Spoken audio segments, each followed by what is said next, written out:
दोस्तों, किसी ने सच ही कहा है, कोई आपके हाथ से चीजें छीन सकता है पर आपके नसीब से नहीं। अपने वो नहीं होते जो सिर्फ तस्वीरों में साथ नजर आते हैं। अपने वो होते हैं जो मुश्किल घड़ियों में आपके साथ खड़े रहते हैं।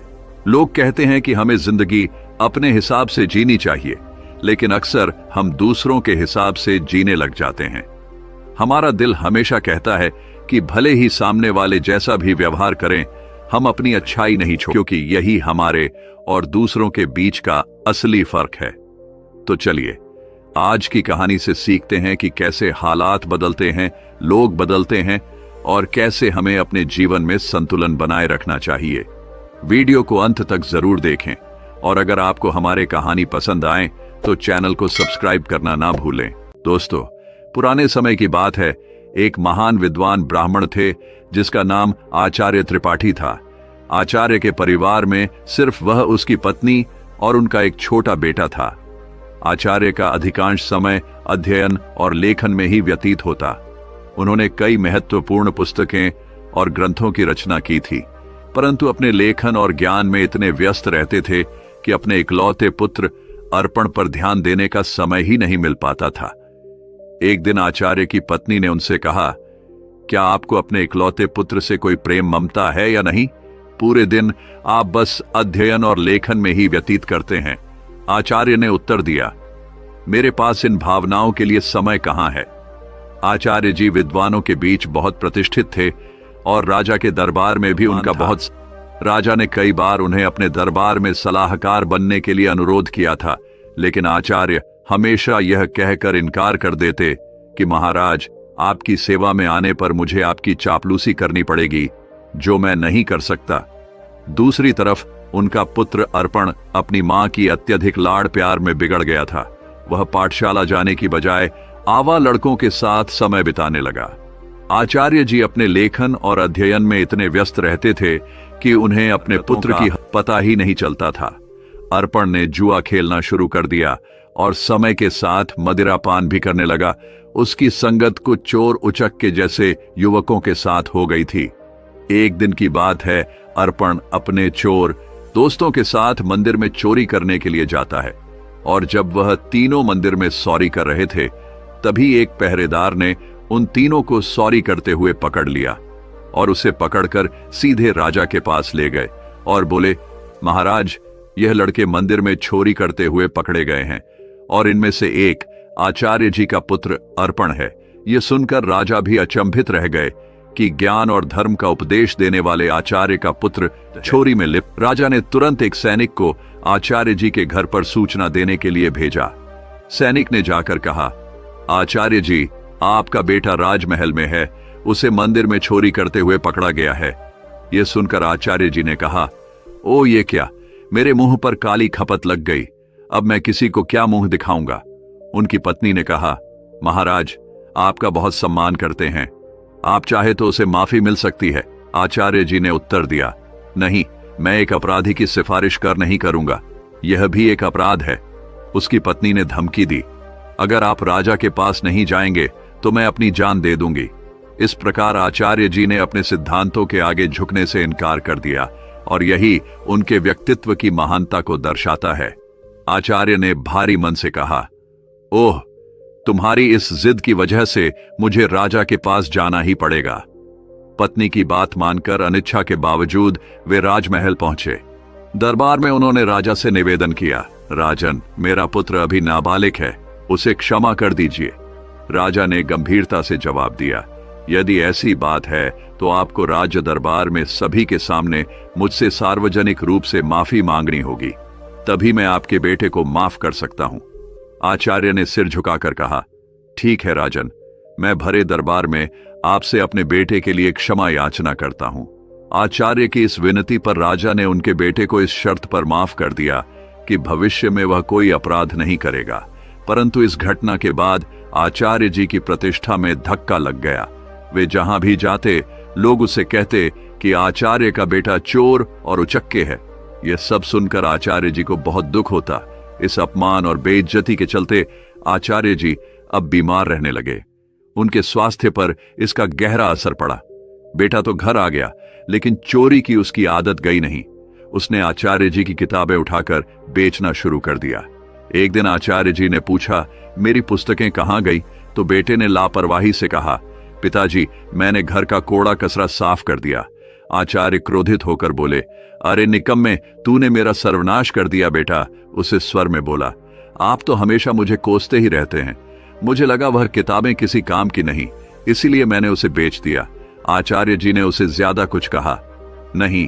समय बीतने के साथ साथ आचार्य की बीमारी और गंभीर होती गई। वे चिंतित थे कि उनके बाद उनकी पत्नी और आवारा बेटे का क्या होगा। वे बीमार भी एक महत्वपूर्ण ग्रंथ की रचना कर रहे थे। वे सोचते, मैं यह ग्रंथ पूरा करके ही मरूंगा। बीमारी के बावजूद वे दिन रात लिखते रहे और एक दिन उनका यह ग्रंथ पूरा हो गया। उन्होंने सोचा, मेरा ग्रंथ तो पूरा हो गया है, लगता है मेरे जीवन के दिन भी पूरे हो गए हैं।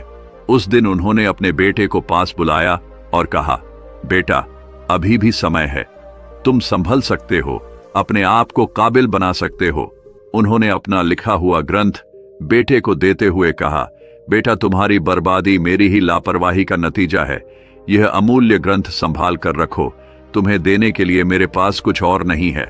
अर्पण ने वह ग्रंथ की पोथी अपने पास रखी, परंतु मन ही मन वह सोच रहा था, मैं इस पोथी का क्या करूंगा? मुझे पढ़ना लिखना तो आता ही नहीं। अगर पिताजी ने कुछ पैसे देते तो बात भी थी। अगले दिन सुबह आचार्य का देहांत हो गया। उनकी मृत्यु के बाद उनके परिवार पर मानो दुखों का पहाड़ टूट पड़ा था, परंतु अर्पण को इस बात की कोई चिंता नहीं थी। वह तो अपने पिताजी के सामान में धन की तलाश करने लगा। पिताजी ने मेरे लिए एक कौड़ी भी नहीं छोड़ी। अर्पण निराश होकर बैठ गया। कुछ समय और बीता तो मां बेटे की हालत इतनी खराब हो गई कि खाने के भी लाले पड़ने लगे।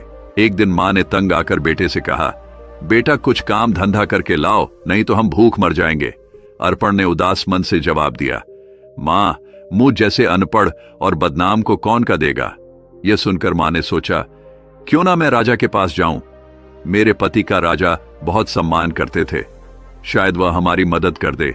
यह सोचकर वह राज दरबार पहुंची और राजा से गुहार लगाई, महाराज, हम भूखों मर रहे हैं, हमारी मदद कीजिए। राजा ने खड़े स्वर में कहा, क्या मदद? तुम्हारे पति को मैंने बहुत बार सलाहकार बनने के लिए अनुरोध किया था, लेकिन आचार्य हमेशा यह कहकर इनकार कर देते कि महाराज, आपकी सेवा में आने पर मुझे आपकी चापलूसी करनी पड़ेगी, जो मैं नहीं कर सकता। राजा ने कहा, तुम्हारा बेटा अब कमाने लायक है, मैं तुम्हारी कोई मदद नहीं कर सकता। निराश होकर मां घर लौट आई। घर पहुंचकर अर्पण ने मां को अपने पिता की दी हुई पोथी दिखाते हुए पूछा, मां, पिताजी ने यह पोथी मुझे क्यों दी?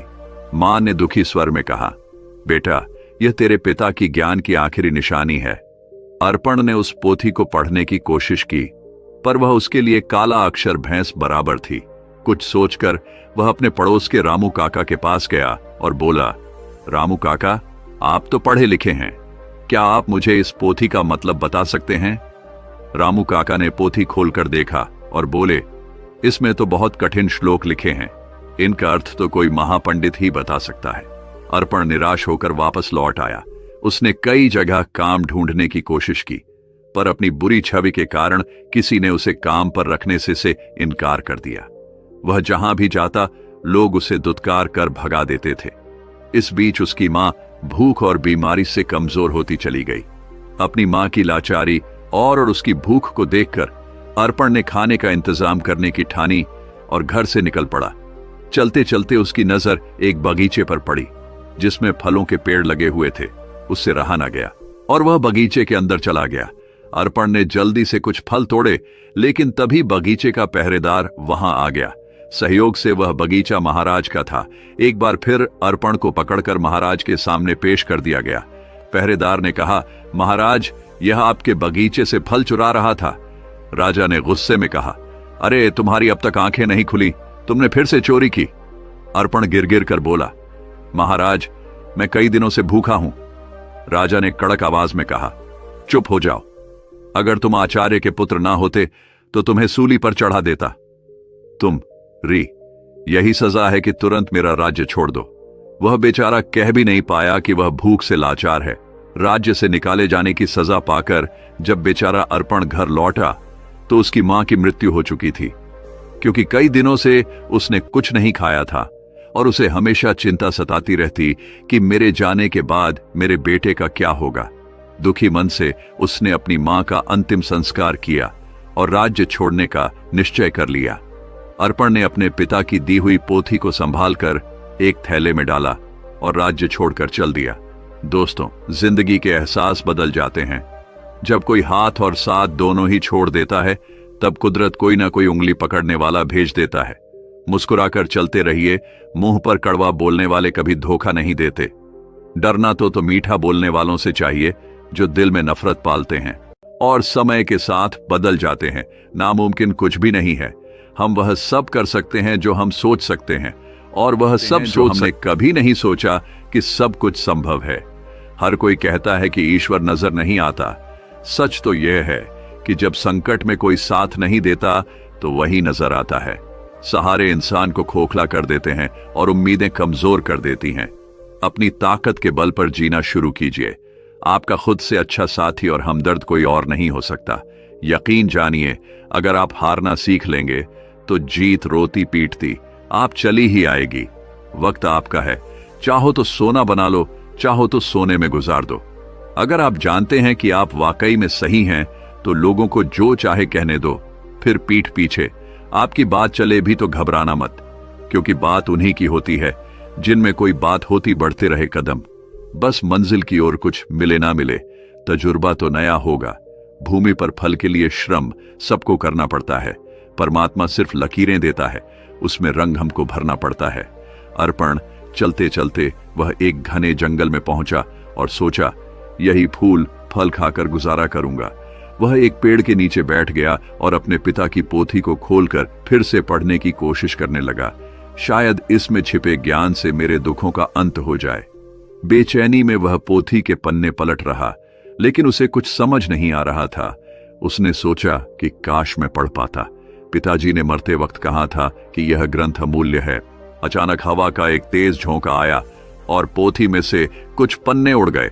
अर्पण ने उन पन्नों को पकड़ने की कोशिश की, पर वह असफल रहा। वह सोचने लगा, पता नहीं कितने पन्ने उड़ गए हैं।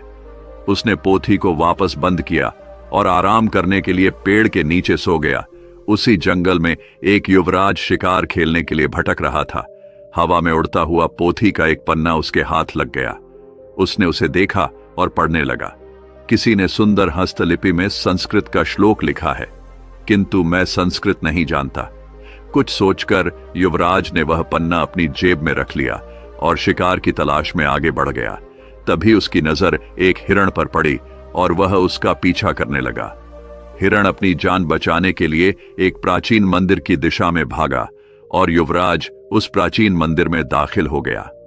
जंगल के बीच में यह एक प्राचीन मंदिर था, जहां कुछ वनवासी पूजा कह रहे थे। उनका पुजारी कह रहा था, भाइयों, देवी को प्रसन्न करने के लिए हमें नौजवान युवक की बलि देनी होगी। तभी युवराज ने मंदिर में प्रवेश किया। वनवासियों ने उसे देखा और बोले, पुजारी जी, संयोग की बात है, युवक भी आ गया, क्यों ना इसी की बलि दे दी जाए। यह सुनकर युवराज सोच में पड़ गया, अगर मैंने इन्हें अपना असली परिचय दे दिया तो यह मुझे अवश्य ही बलि पर चढ़ा देंगे, क्योंकि यह शत्रु देश के राजा का है। वनवासियों ने युवराज को रस्सी से बांध दिया। तब युवराज ने कहा, पुजारी जी, मैं एक नीच कुल की संतान हूं, मेरी बलि देने से देवी अपवित्र हो जाएंगी। पुजारी ने हंसते हुए सख्त स्वर में कहा, अरे देवी को बलि चाहिए, उन्हें ऊंच नीच से कोई मतलब नहीं है। युवराज अपने जीवन से निराश हो गया और सोचने लगा, झूठ बोलकर भी मैं अपने प्राण नहीं बचा पा रहा हूं। जब उसे बलि के लिए लाया गया तो उसने कहा, भाइयों, बलि पर चढ़ाने से पहले मैं अपनी इच्छा पूरी करना चाहता हूं। मेरी जेब में एक भोजपत्र है, क्या कोई उसे पढ़कर उसका अर्थ बता सकता है? मेरी यही अंतिम इच्छा है। पुजारी ने कहा, अवश्य लाओ, मैं तुम्हें उसका अर्थ बताता हूं। पुजारी ने उस ग्रंथ के पन्ने को अपने हाथ में उठाया और कहने लगा, इस भोजपत्र पर 2 श्लोक अंकित हैं। पहले का अर्थ है, एक झूठ कई झूठों को जन्म देता है और झूठा व्यक्ति अंततः मुसीबत में फंस जाता है। दूसरे श्लोक का भावार्थ है, किसी के प्राण लेना सरल है, परंतु किसी को जीवन देना अत्यंत कठिन है। युवराज यह सुनकर फूट फूट कर रोने लगा। पुजारी ने उससे पूछा, तुम रो क्यों रहे हो? युवराज ने रोते हुए कहा। ये दोनों श्लोक मुझ पर ही चरित्रालु होते हैं। यह सुनकर वनवासियों को अपनी गलती का एहसास हुआ। उनमें से एक आगे बढ़कर बोला, पुजारी जी, यह युवक सच कह रहा है। हमें इसे जबरदस्ती बलि पर चढ़ाने का कोई अधिकार नहीं है। तब वनवासियों ने युवराज को मुक्त कर दिया। पुजारी ने कहा, जाओ नौजवान, इस श्लोक ने हमारी आंखें खोल दी हैं। हम आज के बाद देवी को किसी जीव की बलि नहीं चढ़ाएंगे। युवराज, जिसका नाम यंस था, उसने उनका धन्यवाद किया और महल की ओर चल दिया। लौटते समय वह विचारों में खोया हुआ था और सोच रहा था, यह भोजपत्र कितने अनमोल है। इन्होंने मेरे प्राण बचाए। हो सकता है ऐसे सुंदर उपदेशों वाले और भी पन्ने हों। महल वापस पहुंचकर युवराज ने अपने पिता के चरणों में प्रणाम किया और कहा, पिताजी, आपने मुझे शिकार खेलकर जीवों की हत्या करने से मना किया था। मैंने आपसे झूठ बोलकर शिकार खेलने गया था और मुसीबत में फंस गया, परंतु इन श्लोकों ने मेरे प्राण बचा लिए। फिर युवराज ने राजा रुद्र प्रताप को अपनी आप बीती सुना दी। उसने कहा, ऐसे श्लोक जो दूसरों को अहिंसा की शिक्षा देते हैं और जिन्होंने मेरे प्राण बचाए, मेरे लिए हजारों मोहरों के बराबर है। पिताजी, इस भोजपत्र पर पन्नों की संख्या 3 लिखी है। यह किसी अनमोल पोथी के हिस्से हैं। राजा रुद्र प्रताप ने यह सुनकर अपने कुछ सैनिक को बुलाया और उन्हें भोजपत्र दिखाते हुए आदेश दिया, भी ऐसे श्लोकों से सजे भोजपत्र खोज कर लाएगा, उसे ऊंचा पद और पुरस्कार भी दिया जाएगा। दूसरे ओर आचार्य जी का बेटा अर्पण महीनों जंगलों में भटकता रहा। भटकते भटकते वह राजा रुद्र प्रताप के राज्य में आ पहुंचा। नगर में आकर भी उसने कई लोगों से सहायता मांगी, परंतु हर कोई उसे दुत्कार कर भगा देता था, क्योंकि इतने दिनों से भटकते भटकते अर्पण एक भिखारी जैसा दिखने लगा था। एक दिन की बात है, भूखा प्यासा अर्पण राजमहल की तरफ से निकल रहा था और उसे जोर की भूख लग रही थी। वह सोचने लगा कि अब भूख के मारे उसकी जान निकली जा रही है। तभी अचानक राजमहल की रसोई से खाने की महक उसकी नाक में आ गई। अनायास ही वह उस मोह सुगंध की ओर खींचता चला गया और सीधा रसोई घर में जा पहुंचा। वहां जाकर उसने रसोइये से कहा, भाई, मुझे 2 रोटी दे दो, बहुत भूखा हूं। रसोइये ने उसे दुत्कारते हुए कहा, जा भाग। लेकिन अर्पण की भूख इतनी बढ़ चुकी थी कि उससे सहन नहीं हो रही थी। उसने मौके का फायदा उठाकर रसोइये से नजरें बचाई और 2-3 रोटियां उठाकर अपने थैले में डाल ली। दुर्भाग्य से रसोइये की नजर उस पर पड़ गई। उसने अर्पण का हाथ पकड़ लिया और गुस्से में बोला, अरे रोटी चोर, चल तुझे महाराज के सामने ले चलता हूं। अर्पण भूख के कारण चल भी नहीं पा रहा था और रसोइया उसे खींचता हुआ महाराज के पास ले गया और बोला, महाराज जी, यह भिखारी लड़का राजमहल की रसोई में घुस आया और यहां से रोटियां चुराई है जो इसके थैले में है। महाराज ने सिपाहियों को आदेश दिया, इस भिखारी के थैले को उल्टा कर दिया जाए। एक सिपाही आगे बढ़ा और अर्पण का थैला छीना और उसे उल्टा कर दिया। थैले से रोटियों के साथ साथ वह ग्रंथ भी निकल आया जो अर्पण के पिता ने लिखा था। उसी समय युवराज भी वहां से गुजर रहे थे, तो ग्रंथ को देखते ही युवराज की आंखें चमक उठीं। उसने तुरंत ग्रंथ को उठा लिया और खुशी से चिल्ला उठा, अरे यह तो वही अनमोल पोथी है जिसकी हमें महीनों से तलाश थी। फिर युवराज ने अर्पण की ओर देखा और आदर पूर्वक अपने सिपाही को कहा, इस धनवान लड़के को सम्मान से बिठाया जाए। फिर उस लड़के को एक सिंहासन पर बैठाया गया। फिर युवराज ने पूछा, भाई तुम्हारा नाम क्या है? लड़के ने कहा कि मेरा नाम अर्पण है। युवराज ने कहा कि इतनी अनमोल संपत्ति होने के बावजूद भी तुम भीख मांग रहे हो। मैं इस पोथी के लिए तुम्हें 5000 स्वर्ण मुद्राएं देने को तैयार हूं। अर्पण यह सुनकर एकदम असंत रह गया और बोला, क्या कहा? 5000 स्वर्ण मुद्राएं कम नहीं है महाराज। मैं सोच रहा था कि लाखों की संपत्ति रखते हुए भी मैं भूखा मर रहा था। फिर उसने कहा, मित्र, इस पोथी के वचनों ने सदा मुझे पतन के गड्ढे में गिरने से बचाया है और मेरे प्राणों की रक्षा की है, लेकिन मेरी आंखें बार बार ठोकर खाकर भी नहीं खुली। युवराज ने पोथी खोली और अर्पण को पहले और दूसरे पन्ने की श्लोक सुनाने लगा। उसने लिखा था कि अविद्या सारे कपटों की जननी है और संकटों में ही अपने और पराई की पहचान होती है। अर्पण ने कहा, सचमुच अविद्या ने ही मुझे दर दर का भिखारी बना दिया। अगर मैंने बचपन में ही विद्या ग्रहण की होती तो आज मैं भी अपने पिता की तरह एक विद्वान होता। युवराज ने कहा, भाई अर्पण, अपनी पोथी का यह मूल्य स्वीकार करो। और यह कहते हुए उसने स्वर्ण मुद्राओं की थैली अर्पण को थमा दी। अर्पण ने थैली को हाथ में लेते हुए कहा, अब मैं धन का। अर्पण यह सुनकर एकदम असंत रह गया और बोला, क्या कहा? 5,000 स्वर्ण मुद्राएं कम नहीं है महाराज। मैं सोच रहा था कि लाखों की संपत्ति रखते हुए भी मैं भूखा मर रहा था। फिर उसने कहा, मित्र, इस पोथी के वचनों ने सदा मुझे पतन के गड्ढे में गिरने से बचाया है और मेरे प्राणों की रक्षा की है, लेकिन मेरी आंखें बार बार ठोकर खाकर भी नहीं खुली। युवराज ने पोथी खोली और अर्पण को पहले और दूसरे पन्ने की श्लोक सुनाने लगा। उसने लिखा था कि अविद्या सारे कपटों की जननी है और संकटों में ही अपने और पराई की पहचान होती है।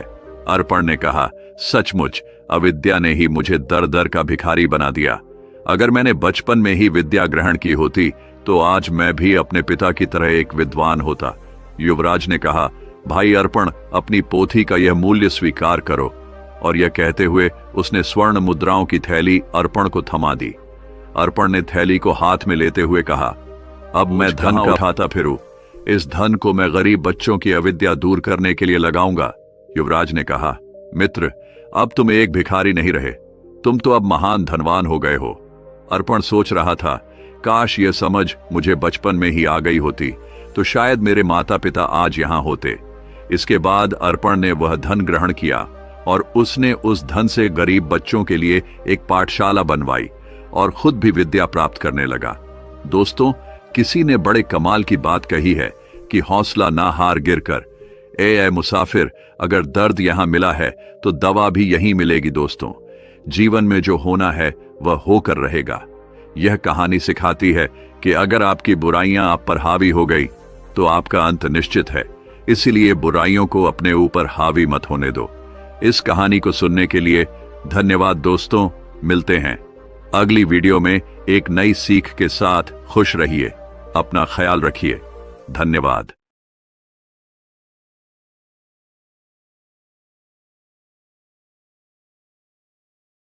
बोझ कहां उठाता फिरूं, इस धन को मैं गरीब बच्चों की अविद्या दूर करने के लिए लगाऊंगा। युवराज ने कहा, मित्र, अब तुम एक भिखारी नहीं रहे, तुम तो अब महान धनवान हो गए हो। अर्पण सोच रहा था, काश यह समझ मुझे बचपन में ही आ गई होती तो शायद मेरे माता पिता आज यहां होते। इसके बाद अर्पण ने वह धन ग्रहण किया और उसने उस धन से गरीब बच्चों के लिए एक पाठशाला बनवाई और खुद भी विद्या प्राप्त करने लगा। दोस्तों, किसी ने बड़े कमाल की बात कही है कि हौसला ना हार गिरकर। ए मुसाफिर, अगर दर्द यहां मिला है तो दवा भी यहीं मिलेगी। दोस्तों, जीवन में जो होना है वह होकर रहेगा। यह कहानी सिखाती है कि अगर आपकी बुराइयां आप पर हावी हो गई तो आपका अंत निश्चित है। इसीलिए बुराइयों को अपने ऊपर हावी मत होने दो। इस कहानी को सुनने के लिए धन्यवाद दोस्तों। मिलते हैं अगली वीडियो में एक नई सीख के साथ। खुश रहिए, अपना ख्याल रखिए। धन्यवाद।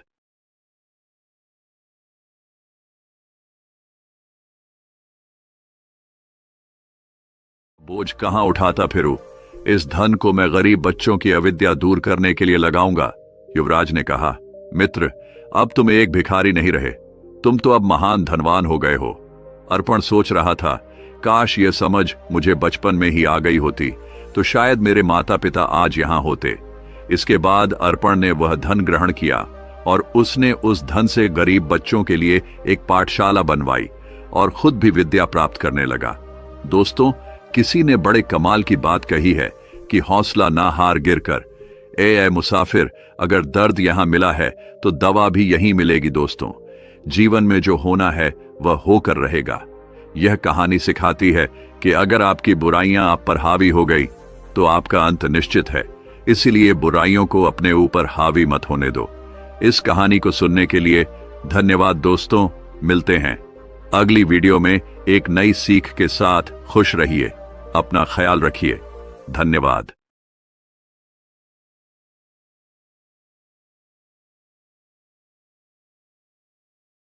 बोझ कहां उठाता फिरूं, इस धन को मैं गरीब बच्चों की अविद्या दूर करने के लिए लगाऊंगा। युवराज ने कहा, मित्र, अब तुम एक भिखारी नहीं रहे, तुम तो अब महान धनवान हो गए हो। अर्पण सोच रहा था, काश ये समझ मुझे बचपन में ही आ गई होती तो शायद मेरे माता पिता आज यहां होते। इसके बाद अर्पण ने वह धन ग्रहण किया और उसने उस धन से गरीब बच्चों के लिए एक पाठशाला बनवाई और खुद भी विद्या प्राप्त करने लगा। दोस्तों, किसी ने बड़े कमाल की बात कही है कि हौसला ना हार गिरकर। ए मुसाफिर, अगर दर्द यहां मिला है तो दवा भी यहीं मिलेगी। दोस्तों, जीवन में जो होना है वह होकर रहेगा। यह कहानी सिखाती है कि अगर आपकी बुराइयां आप पर हावी हो गई तो आपका अंत निश्चित है।